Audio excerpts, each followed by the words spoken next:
Praise lord. మన ప్రభువైన యేసుక్రీస్తు నామమున వీక్షించున్న ప్రతి ఒక్కరికి శుభాభివందనములు తెలియజేసుకుంటున్నాం. ఈ దినం దేవుడు మనకిచ్చినటువంటి ఒక మంచి వాక్యాన్ని మనం చదువుకుందాం. మార్కు శుభవార్త 14వ అధ్యాయము 38వ లేఖనం. మీరు శోధనలలో ప్రవేశించుకుంటున్నట్లు మెలకువగా ఉండి ప్రార్థన చేయండి. ప్రభువైన యేసుక్రీస్తు వారు స్పష్టంగానే మనందరితో మాట్లాడుతూ ఉన్నారు. మనము శోధనలలో ప్రవేశించుతున్నాం అంటే లోకవాసలు, జీవపు డంబములు, నేత్రాశ, శరీరాశ ఇవన్నీ కూడా శోధనలతో సమానమే.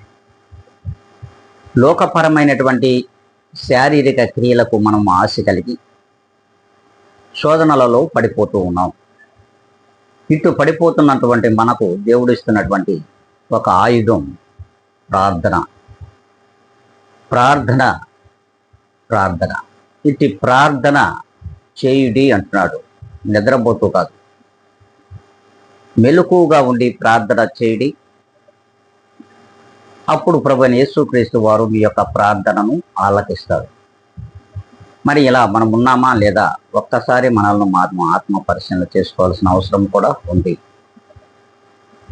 మనము నిజముగా శోధనలో పడిపోతున్నామా లేదా ఒక్కసారి జ్ఞాపకం చేసుకోవాలి. బలమైన ప్రార్థన కలిగి ఉన్నామా అనే దాన్ని కూడా మనము జ్ఞాపకం చేసుకోవాల్సిన అవసరం ఉంది.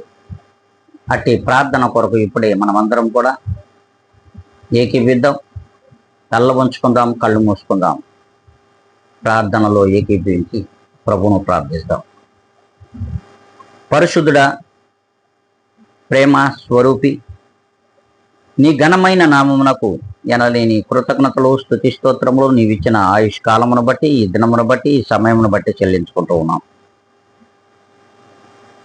ప్రభా, మా బ్రతుకు దినములన్నిటా కూడా మేము శోధనలో పడిపోకుంటున్నట్లు మెలకువగా ఉండి మిమ్మల్ని ప్రార్థించే భాగ్యాన్ని ఇదిగోనైనా ఈ ఛానల్ వీక్షించున్న ప్రతి ఒక్కరికి దయచేయండి ప్రభు. వీక్షించుచున్నామన్న మాటే కానీ వినగలిగిన చెవులు వారికి దయచేయండి. గ్రహించగలిగినటువంటి హృదయాన్ని కూడా సంపూర్ణముగా దయచేయమని బ్రతిమలాడుకుంటూ, నీ యొక్క కృప కొరకు ఎదురు చూస్తున్న ప్రతి బిడ్డను నీవు దర్శించమని బ్రతిమలాడుకుంటూ, సమస్తమైన ఘనత, మహిమ, ప్రభావములు నీకే ఆరోపించుకుంటూ,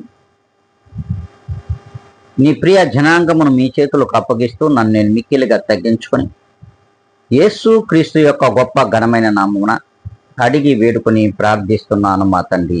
ఆమేన్.